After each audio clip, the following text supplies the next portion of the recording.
सब भाइयों को सलाम पेश करके मैं आज अपना प्रोग्राम शुरू करता हूं।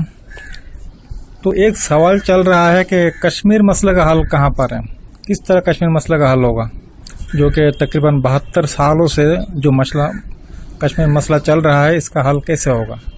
तो बहुत से भाई मुझसे भी सवाल करते हैं और पूछते हैं कि कोई वीडियो ऐसा बनाए कि कश्मीर मसले के ऊपर। तो ये एक आसान सा जवाब है, करना मुश्किल है, जवाब आसान है कि कश्मीर मसले का हल कैसे होगा। पहले आप जो है ना हिस्ट्री देखिए कि कश्मीर मसला पैदा कैसे हुआ।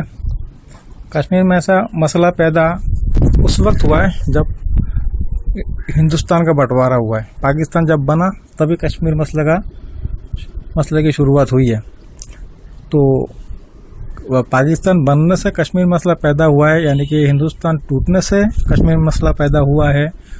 तो लिहाजा आप इसको जोड़ दीजिए, मसला ख़त्म हो जाएगा, क्योंकि मसला पैदा हुआ है इंडिया के टूटने से। उससे पहले कश्मीर मसला नहीं था, ना कोई मुसलमानों का प्रॉब्लम था, ना हिंदुस्तान में मुसलमानों का कोई मसला था, ना हिंदुओं का मसला था। सब मिलजुल कर सदियों से एक साथ रह रहे थे, कोई प्रॉब्लम नहीं था, सब ठीक था। जैसे ही हिंदुस्तान का बंटवारा हुआ वैसे ही मसला क्रिएट हो गया, वो मुस्लिम वो हिंदू, उसको मारो इसको काटो, ये शुरू हो गया और कश्मीर का प्रॉब्लम भी क्रिएट हो गया। तो सीधी सी बात है, कश्मीर मसला पैदा हुआ है पाकिस्तान बनने से, हिंदुस्तान का बंटवारा होने से। तो जिस तरह बंटवारा किया है उसी तरह इसको मिला दिया जाए, जोड़ दिया जाए। पहले अगर सदियों से एक साथ जोड़ के रह सकते थे तो अभी भी रह सकते, कोई मसला नहीं है। अगर ठीक से आप सही कानून के जरिए मुल्क चलाए तो कोई मसला नहीं है। पाकिस्तान और बांग्लादेश में अगर कोई प्रॉब्लम है कानूनी, वो तो है, नज़र आता है कि अदलिया जो है ना बांग्लादेश और पाकिस्तान में आज़ाद नहीं है, लेकिन इंडिया में आज़ाद है। इंडिया की अदालत भी आज़ाद है, इलेक्शन कमीशन आज़ाद है, इन्वेस्टिगेशन एजेंसी CBI आज़ाद है। तो इंडिया में सिस्टम तो बांग्लादेश पाकिस्तान से काफ़ी बेहतर है, यानी कि हमें ख़तरा किस बात का है कि सिस्टम का वो दौर गया जब अंग्रेज़ हुकूमत करते थे या मुसलमान हुकूमत करते थे, अपनी मर्ज़ी से सब कुछ करते थे। अब जो है ना जमहूरियत है, और जमहूरियत में जो है ना कोई किसी के कब्ज़े में नहीं होता है। जमहूरियत सब मिल के जो है ना चलाते हैं, जमहूरियत में कोई किसी के कब्ज़े में नहीं होता। और इंडिया में तो जितने भी इंडिया के स्टेट्स हैं सारे तकरीबन आज़ाद एक मुल्क की तरह है। 2, 3, 4 चीज़ें हैं जो कि सेंट्रल हुकूमत के पास है, बाकी सब स्टेट के पास है। तो अपना स्टेट खुद चलाओ, कोई मसला नहीं है। तो इसे तोड़ने की कोई ज़रूरत ही नहीं थी। तोड़ने से क्या मिला है, छोटा सा पाकिस्तान मिला है, सारा हिंदुस्तान निकल गया। हमारा जो दादा था, हमारे जो परदादा थे, वो जिस मुल्क को अपना मुल्क कहते थे, बम्बई, दिल्ली, कलकत्ता, वो सब हम निकल गया, चला गया। हमें क्या मिला है, हमें तो छिलका मिला है, बाकी तो इंडिया निकल गया। ये हमारी अक्लमंदी है, हमने बड़ा जो है ना बहुत बड़ी चीज़ हमें मिल गई है, पाकिस्तान मिला, आज़ादी मिल गई। अरे भाई किस बात की आज़ादी है, सारा मुल्क तो तुमने गंवा दिया। जो तुम्हारे दादा परदादा का मुल्क हुआ करता था वो तुमने गंवा दिया। दिल्ली जो मेन एक शहर हुआ करता था वो भी तुमने गंवा दिया, और तुम्हें आज़ादी मिल गई। किस बात की आज़ादी मिली है भाई, आज़ादी किसे कहते हैं पता तुम्हें? आज़ादी की डेफिनेशन पता है? आज़ादी क्या है? पाकिस्तान में आवाम आज़ाद है, कोई भी आज़ाद नहीं है। आप अपनी मर्जी से कुछ नहीं कर सकते, उससे ज़्यादा हिंदुस्तान के आवाम आज़ाद है। तो तुम आज़ादी हासिल नहीं की, बल्कि वो जो जागीरदार है, जो तुम्हारे नवाब, बड़े जो टॉप क्लास के लोग हैं ना, उन्होंने आज़ादी हासिल की है अपनी मर्जी के मुताबिक पाकिस्तान को चलाने के लिए, तमाम दौलत पे कब्जा करने के लिए, अपनी मनमानी करने के लिए उन लोगों ने अलग किया है मुल्क को। जो पाकिस्तान के आम लोग हैं उनकी कोई आज़ादी नहीं है, ना उन्हें कोई परेशानी पहले थी ना अब बाद में होती अगर एक साथ रहते। परेशानी उन्हें थी जो समझते थे कि जमहूरी तरीके से अगर मुल्क चलेगा तो इलेक्शन के ज़रिए से अगर हुकूमत इंडिया में बनेगी तो जाहिर सी बात है कि हिंदुओं की आबादी ज़्यादा है, तो फिर वोटिंग की बुनियाद पे हुकूमत बनेगी तो ज़्यादातर हिंदू ही नुमाइंदगी करेंगे। और क्यों नहीं करेंगे, परसेंटेज के हिसाब से जितनी आबादी हिंदुओं की है वो अपनी नुमाइंदगी करेंगे, और मुसलमानों की जो थी वो करते हैं। तो इनको ये बात पसंद नहीं थी कि इन्होंने सोचा क्यों ना हम अलग कर लें, करके जो है ना हम ही जो है ना सब कुछ करेंगे और हम अपनी मर्जी से मुल्क चलाएंगे और मुल्क को लूट के खाएंगे। और वो लूट रहा है पाकिस्तान को। पाकिस्तान बनने के बाद मजहब के नाम पे मुल्क बना है और फिर आप देख लीजिए किस तरह ये 20-22 साल के बाद मुल्क टूट गया, क्योंकि वही पावर की जो लालच है, जिस लालच के साथ जो है ना पाकिस्तान बनाया था, उस लालच के मारे वो आपस में लड़ते रहे और फिर बांग्लादेश निकल गया।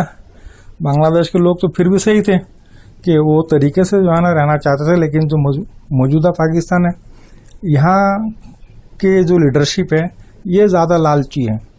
ये कभी भी जो है ना किसी को बर्दाश्त नहीं करते, ना किसी को हक देना जानते हैं। ये इनकी कोशिश होती है कि सब कुछ जो है ना हम ही लूट मार के खाएंगे, किसी को नहीं देंगे। और इसी वजह से बांग्लादेश निकल गया, क्योंकि ये बांग्लादेश के जो अवाम है उनको हक नहीं देना चाहते थे। तो बांग्लादेश के अवाम ने अपने आप को अलग कर लिया। इनके अंदर इतना दम भी नहीं था कि उनको कंट्रोल कर सके। तो अब इस वक्त आप देख लीजिए पाकिस्तान में क्या हो रहा है। आर्मी ने कब्जा किया हुआ है। नवाज शरीफ की इलेक्टेड हुकूमत को उन्होंने नाअहल करार देके उनको निकाल दिया और वो बेचारा चीख मार मार के पूछता रहा कि मुझे क्यों निकाला, मुझे क्यों निकाला। तो ये है पाकिस्तान में एक दूसरे को लूट मार के खा रहा है और चल रहा है। और कश्मीर के ऊपर नारा लगाते हैं, 4 गोलियां बरसा देते हैं अपनी हुकूमत सेट रखने के लिए। और पाकिस्तान ने जो एरिया मांगा था उनको दे दिया गया। कश्मीर को नहीं मांगा था पाकिस्तान ने, मतलब पाकिस्तान की उस वक्त लीडरशिप में कश्मीर नहीं मांगा था। उनको जो एरिया चाहिए था वो दे दिया गया। फिर वो कश्मीर के अंदर घुस गए, घुस के जो है ना ये लफड़ा पैदा कर दिया। अगर वो पाकिस्तान कश्मीर में नहीं घुसते, कश्मीरियों को नहीं भड़काते, तो आज कश्मीर में कोई मसला नहीं होता। तो ये मसला पैदा हुआ है पाकिस्तान बनने की वजह से। पाकिस्तान अगर नहीं बनता तो कश्मीर का मसला पैदा नहीं होता। कोई अगर साबित कर सकता तो साबित कर दे कि पाकिस्तान बनने से पहले कोई कश्मीर का मसला रहा हो, नहीं था। तो पाकिस्तान बना तो कश्मीर का मसला भी पैदा हुआ। इसलिए अब फिर से इनको एक कर दिया जाए, पाकिस्तान और इंडिया को, कश्मीर का मसला खत्म हो जाएगा। कोई ये नहीं बोलेगा ये मेरा तो वो तेरा, क्योंकि एक हो जाएगा फिर सभी अपना हो जाएगा। फिर ये तो पाकिस्तानियों के अंदर हिम्मत होनी चाहिए कि एक होकर रह सके। तुम्हारे दादा परदादा रह सकते थे तो तुम क्यों नहीं रह सकते? तुम इतना बुज़दिल क्यों हो? तुम क्यों नहीं इंडिया के साथ मिलकर रह सकते हो? इंडिया वाले तो नहीं डरते, वो तो अभी भी चाहते कि पाकिस्तान हमारे साथ मिलकर रहे। इंडिया से एक दफ़ा कह के तो देखो कि इंडिया जो है ना तुम्हें गले से लगा लेगा कि आओ भाई हम फिर मिलते हैं। लेकिन डर, तमाम तर मसला मसाइल जो है ना पाकिस्तानियों में, यही डरते हैं और कहते हैं कि हम बड़े जो है ना दिलेर हैं और डरते हैं। दादा परदादा के मुल्क छोड़ दिया डर के मारे, वरना क्यों छोड़ा? दिल्ली के तुम देख लो, वहाँ जामा मस्जिद और भी कितने कुछ हैं, ये सब मुसलमान लीडरों ने बनाया, वो तुमने छोड़ दिया। और तारीख पढ़ते रहते हो, दिल्ली की तारीख पढ़ते हो, अपनी तारीख है। वो ताजमहल की तारीख अपनी तारीख है। वो एरिया तो तुम रख नहीं सके, दुम दबा के वहाँ से भाग गए और तुम अपना अपना कह के चीखे मार रहे हो। तो मैं तो यही कहता हूँ कि भाई कश्मीर का मसले का हल चाहते हो तो दोनों मुल्क को फिर से मिला दो और कानून के तहत मुल्क चलाओ, कोई मसला नहीं होगा, सब ठीक चलेगा। तमाम सूबों को खुद मुख्तार रखो, जैसे इंडिया में है। इस तरह रहेगा तो कोई किसी पे कब्जा नहीं करेगा, अपना अपना स्टेट चलाता रहेगा, खाता रहेगा। कश्मीर का मसला भी नहीं होगा और इस मुल्क की तरक्की होगी, यहाँ के आवाम की तरक्की होगी। जो फौज और असले के पीछे पैसे खर्च कर रहा है वो करेंगे नहीं, वो फिर तरक्याती काम के पीछे खर्च करेंगे। तो इस तरह दोनों ममालिक के जो आवाम है उनका भला होगा। और उनका भला अगर करना है तो जल्द से जल्द दोनों मुल्क को फिर दोबारा एक कर दिया जाए, क्योंकि ये बहुत दफ़ा जो है ना टूटे और जुड़े, ये पहली दफ़ा नहीं है। तो अब एक दफ़ा क्यों नहीं जुड़ सकता ये मुल्क?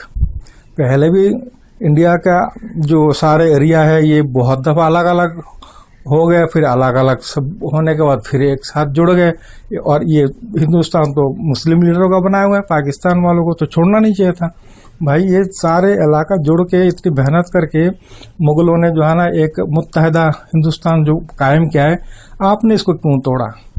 मुगल कौन है? मुगलों को तो अपनी हिस्ट्री बताते कि हमने 1000 साल हिंदुस्तान में हुकूमत की है, तो उनके मुल्क को तुमने क्यों तोड़ा? मुगलों ने तो कभी नहीं तोड़ा।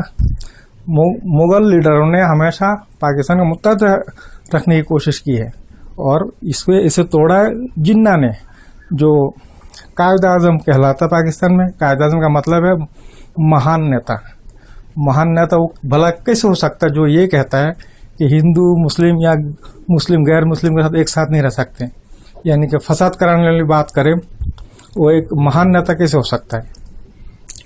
जो मजहब और धर्म के अंदर जो है ना वो करे, इख्तलाफात पैदा करता है, और इख्तलाफात पैदा करने वाली बात करता है, जिस बंदे ने ऐसी बात की वो महान नेता या कायद आज़म नहीं हो सकता।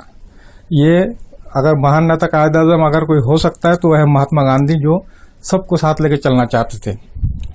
तो आज मैं और आगे कुछ नहीं कहूँगा, यहीं तक है। और मेरा ये पहला काम है, पहली वीडियो, इसमें बहुत गलतियाँ है। मैं आइंदा जो है ना और क्लियर और सही करके बनाने की कोशिश करूँगा।